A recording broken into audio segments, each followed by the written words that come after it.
Hi guys, of late I've been receiving a lot of messages asking me what books to read to study Ayurveda.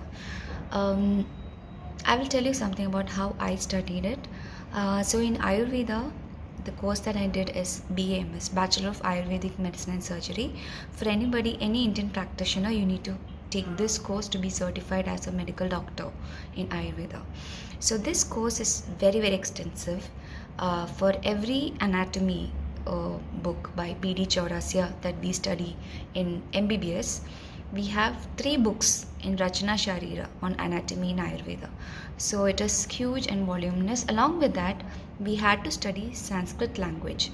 Sanskrit in the first year when we begin, we start with A, B, C, D, R, R, E, E to the point where we study entire Sanskrit grammar, and we'll be in a position to even translate it, to comprehend it, to use it extensively.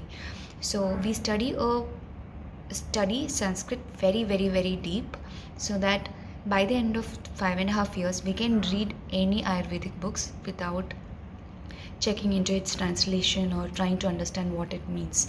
So if you really want to dive deep into Ayurveda, you have to learn Ayurveda from the Moola Granthas. Moola Granthas are 3. One is Charaka Samhita, one is Ashtanga Hridaya, and one is Sushruta Samhita. These are the 3 Bibles of Ayurveda. These 3 books, the Moola Granthas or the original books, are written in Sanskrit. So unless and until you have a basic knowledge of Sanskrit, it will be difficult for you, because you will have to depend on a lot of other books and other translators and other people who could translate, who can understand Sanskrit and translate in their own words. So the first thing to start, if you want to dive deep into Ayurveda, is first thing is learn Sanskrit. Try and learn the basic Sanskrit so you can understand.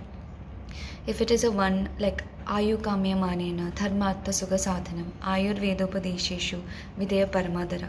If it is a Sanskrit verse like that, you don't need somebody to translate it. You can understand yourself, so that you can have a meaning out of what the Acharya has mentioned, instead of relying on somebody else's opinion or view. This is one beautiful thing that you can do. If it is too difficult for you to understand or to start with Sanskrit, another thing that you can do is you can go to a bookstore, find a book where somebody has written a very good commentary. So each and every book, like even if it is Sushruta Samhita or Charaka Samhita or Ashtanga Hridaya, each and every book has its own commentaries written by different people. So if I know Sanskrit, okay, this is what Acharya said, I make some sense of it and I would write my commentary. So there are a lot of commentaries available, so you just have to read the book and understand whether this is understandable for you or not, and then you can choose. The 3 basic books if you want to start with is, look for Sushruta Samhita, Sutrasthana. Sutrasthana is the first and the foremost sthana which has all the basic principles which is there in the rest of the volumes. So this is one primary book you need.